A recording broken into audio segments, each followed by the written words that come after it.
Also from this direction are all of the family and ancestors that have passed on that supply, that hold space, hold energy for the healing process.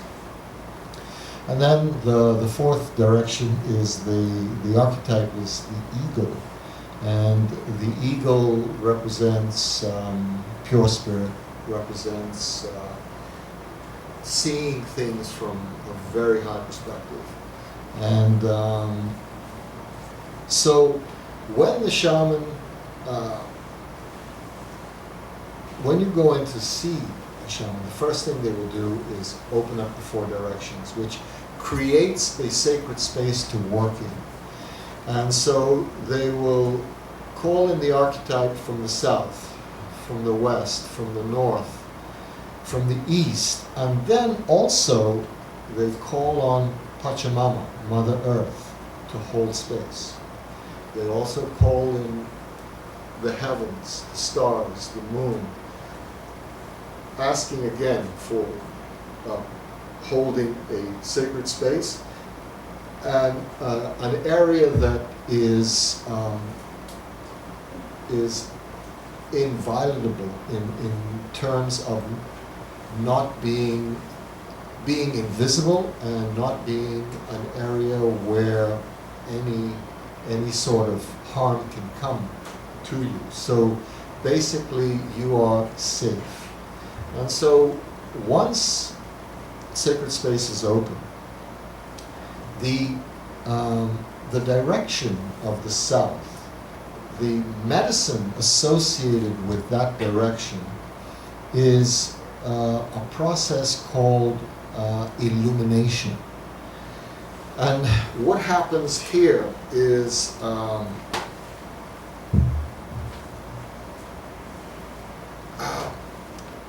with an illumination, the process is for the shaman to discover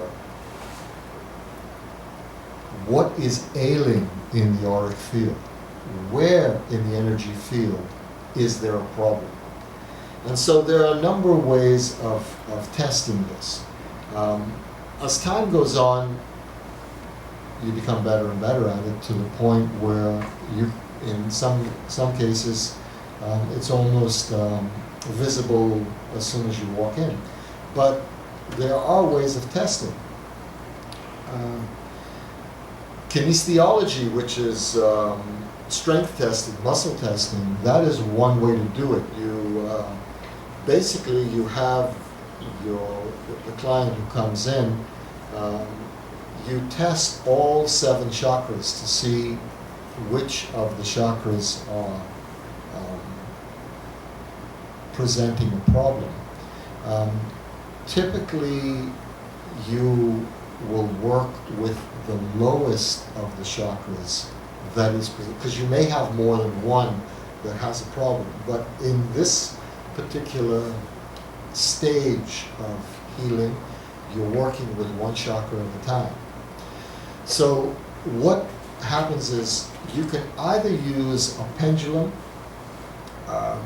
that will spin either clockwise or counterclockwise.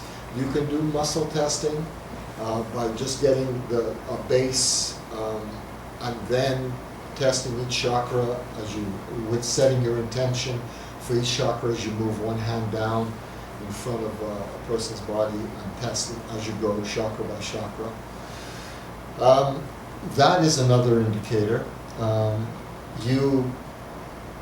In either way that you test, you typically, as a shaman, want to get your client's mind off the problem while you're testing, because if they're in this state of mind while you're testing, there's a good chance that all chakras will test weak.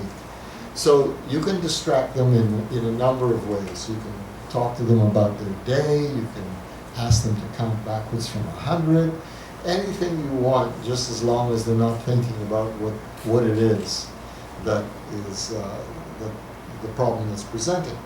And so testing chakras, whichever system you use, then discover one of them. Say it's chakra number 2 that is weak, or somehow is gooey, or feels clogged up. What you then do is clear that chakra out, taking that dark energy that's in it and mulching it to the earth, sending it to the earth, which the Pachamama, the earth, mulches this energy. And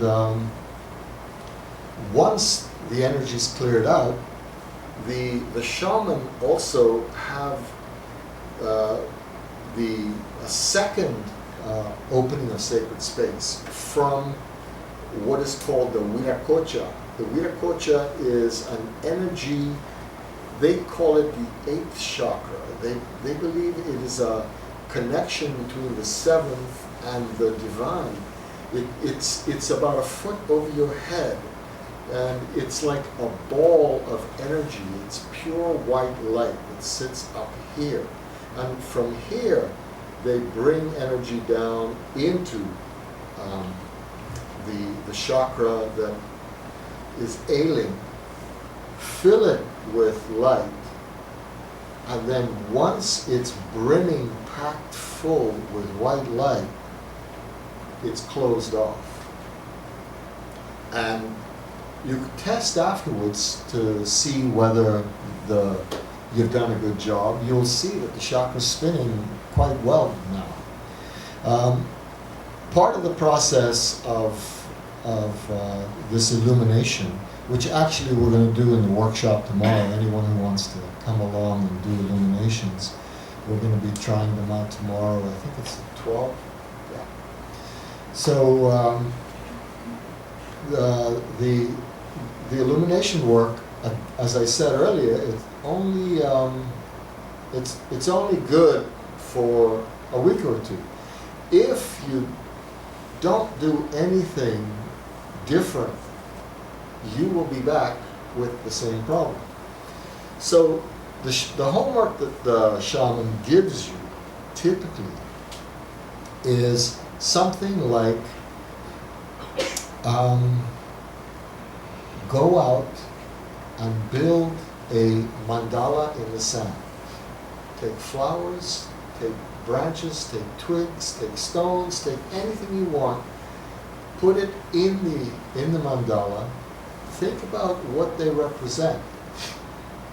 Take a twig, blow into it whatever it is that is ailing you, and put it in the sand painting. And leave it there. Leave it there for 24 hours. That's really all you have to do. Or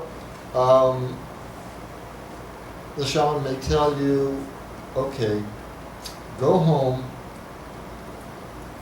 build a fire tonight. It can be a candle, it can be a bonfire outside, whatever you can accommodate.